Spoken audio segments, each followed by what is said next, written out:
Are you getting ready? Are you preparing? Look at the thoughts. Look what's going on inside the mind. Are you preparing for the next moment? Are you preparing for the next thing you're going to do, say, or the next interaction you're going to have? Are you anticipating someone else's words, actions? Are you anticipating an interaction with someone? Are you planning how you're going to solve a problem? Are you planning which solutions you're going to use? If you notice any of this happening, you have an opportunity to notice also what is unprepared, what requires no preparation, what takes no stance, what has no specific direction, what isn't moving from a past into a future. And this what that I'm talking about isn't an object or a thing. It's not an identity, but it's completely accessible. And you can just inquire, ask, what is it that's not prepared? What is it that never has to be prepared? What is it that's so clear that preparation makes no sense for it? What is it that's so obvious that there's no need to propagate it through time? There's no need to monitor it, manage it, hold on to it, collect anything, collect experiences. There's no need to filter anything in or out. There's just this clarity that has no specific purpose or meaning or need. It has no specific form. It's unprepared. There's something here. I could even say there's everything here that is unprepared. It's not moving through time. It's never been time bound. It's never taken form. Never moved. It's never complied with any mental view.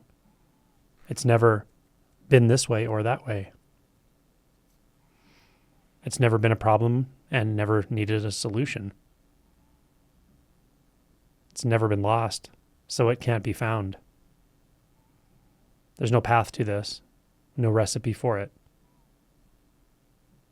Just is. Even to say it is saying a bit much.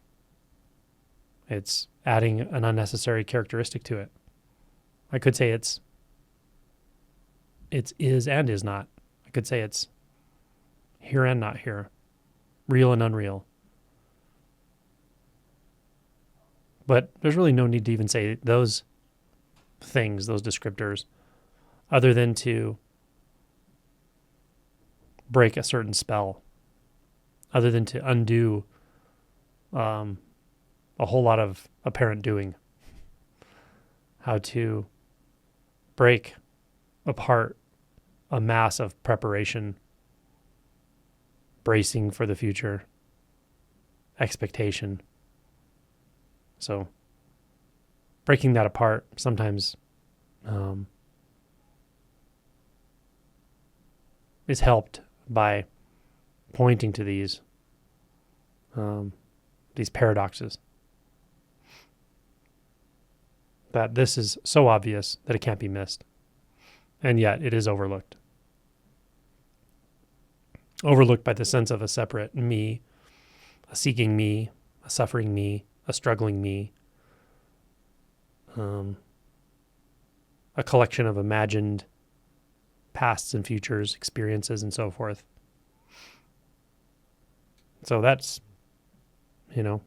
appearing in this experience.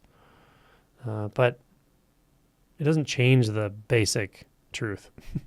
The basic truth is just radiantly obvious, unmistakable, without agenda, direction, need, without gain or loss. It is not in the realm of gain or loss.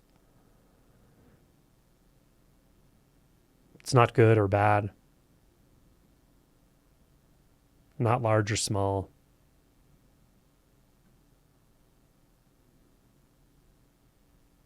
Not formed, but also isn't defined by formless, by the word formless. Certainly not permanent, but it's also not defined as impermanence. Neither permanent nor impermanent. So how to move into this paradox right now? Well, part of it is just accepting a paradox. All of this has always been a paradox. That the mind imagines time, but we can't find it. The mind imagines form, but we've never actually experienced it. The mind imagines a self apart from everything, but you can't find it. Even with a reasonably superficial look, you'll see it's not going to be found. Thoughts can be found. But what is a thought? Other than recombined concepts, reflected images, reflected sounds that end up combined in some way that feels more real, more solid, more continuous than what can actually be experienced directly. And to experience discontinuity, it's not a problem. To experience formlessness is not a problem. For a while, it can seem like a big loss. It can seem like a big zero. We can overemphasize the empty nature because it's so surprising. But at some point, even that wears off. So it's neither emphasized nor ignored. It's obvious, but there's no need to point it out even. There's no need to grieve something that never was. Something that never was, meaning fixation. All of these things I point to that I kind of show or point to ways of dispelling all these illusions, they're ultimately just fixations of mind. That's all they are. They're sort of holding places that get conceptualized. So what is without fixation? What is this? In your experience right now, what is completely without fixation?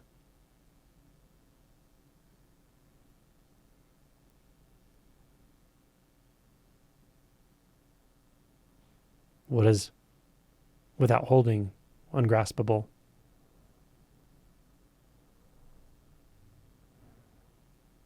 What is neither fixated in the absolute nor in the relative aspect? What is it that moves freely in all planes, all spaces, all levels of subtlety? That can be very human in very relative ways. And notably, not any sort of self at all. Not any sort of abiding entity apart from anything. And with that, also things go. External world, internal world, all illusions. But again, that doesn't need to be emphasized either. It's just a correction, a pointing. All the correction, pointing, emphasis can come to an end. That's the deeper maturity of anatta, no self, realization. It becomes not a big deal anymore. Even though it is kind of a big deal. It's kind of radical, ongoing, unmistakable, clear, empty, and intimate, flexible, enjoyable, accommodates anything, leaves out nothing, holds on to nothing. So this is what it is to be unprepared. You can be prepared in the relative sense. There's nothing wrong with that. But even in that kind of preparation, even in plan making, one can be completely unguarded and unprepared. Plan gets made, nothing holds on, nothing becomes a self or solidifies. The plan either succeeds or fails.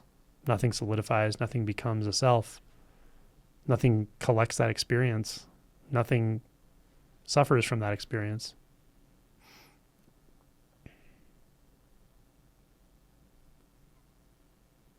That's freedom.